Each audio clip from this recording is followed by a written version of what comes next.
தமிழ்நாடு வரும் அமித்ஷா பாஜக கூட்டணிக்குள் பல முக்கிய கட்சிகளை கொண்டு வரக்கூடிய விதத்துல அந்த கட்சிகளின் தலைவர்களை சந்திக்க ஏற்பாடு நடந்து வருகின்றன.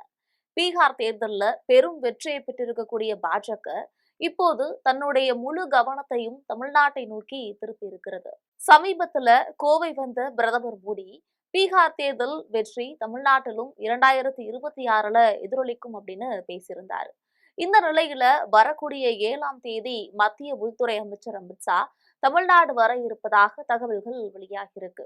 அரசியல் களத்திலிருந்து கிட்டத்தட்ட ஒதுக்கப்பட்ட சூழல்ல இருக்கக்கூடிய முன்னாள் முதலமைச்சர் பன்னீர்செல்வம் திடீரென்று டெல்லி சென்று அமித்ஷாவினை நேற்று சந்தித்து பேசியிருக்காரு.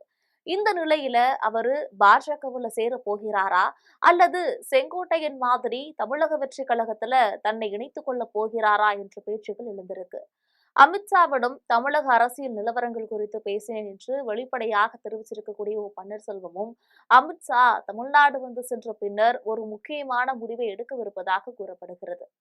தமிழ்நாட்டுல பாஜக கூட்டணியை வலுப்படுத்தி 2026 தேர்தலில் திமுகவிற்கு கடுமையான போட்டியை கொடுக்க வேண்டும் என்று அமித்ஷா திட்டமிட்டிருக்காரு. அதனால அவரு தமிழ்நாடு வந்து பாமக தலைவர் அன்புமணி, தேமுதிக பொதுச் செயலாளர் பிரேமலதா விஜயகாந்த், புதிய தமிழகம் கட்சி தலைவர் கிருஷ்ணசாமி, ஜான் பாண்டியன், ஏசி சண்முகம் உள்ளிட்டோரை அவர் சந்திக்கவிருப்பதாக தெரிகிறது. பாமக, தேமுதிக, புதிய தமிழகம் கட்சி உள்ளிட்ட கட்சிகளை பாஜக கூட்டணிக்கு கொண்டு வரும் முடிவிலேயே அமித்ஷா தமிழ்நாட்டு பயணம் திட்டமிட்டுள்ளதாகவும் அவர் இங்கு வந்ததும் ரகசியமாக சில முக்கிய கட்சிகளோட பிரமுகர்களை சந்திக்கவிருப்பதாகவும் பாஜக தரப்புல இருந்து தகவல்கள் கசிந்திருக்கு. அதே நேரத்துல பாஜக கூட்டணியை விட்டு வெளியேறி இருக்கக்கூடிய டிடிவி தினகரனையும் மீண்டும் கூட்டணிக்குள்ள கொண்டு வரக்கூடிய பேச்சுகள் அமித்ஷா வருகையின் போது நடைபெறும் என்றும் எதிர்பார்க்கப்படுகிறது. மேலும் பாஜக மாநில தலைவராக நயினா நாகேந்திரன் பதவியேற்ற பின்னர் ஏற்பட்டிருக்கக்கூடிய வளர்ச்சி மாற்றங்கள், குறிப்பாக பூத் கமிட்டிகளின் எண்ணிக்கை மற்றும் அதன் விவரங்களை விரிவாக அமித்ஷா ஆய்வு செய்ய இருக்காரு. கடந்த 2021 தேர்தலில் கந்தசஷ்டி கவசம் விவகாரம் தமிழக அரசியல் களத்துல மிகப்பெரிய தாக்கத்தை ஏற்படுத்தியது.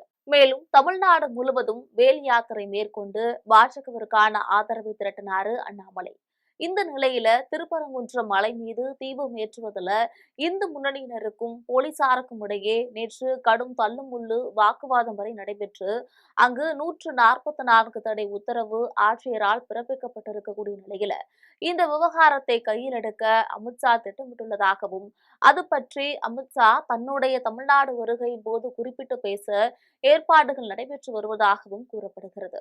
அதோடு அவரை மதுரை அழைத்து செல்ல பாஜக நிர்வாகிகள் முயற்சித்து வருவதாகவும் பரபரப்பு தகவல்கள் வெளியாகியுள்ளது என்பது குறிப்பிடத்தக்கது.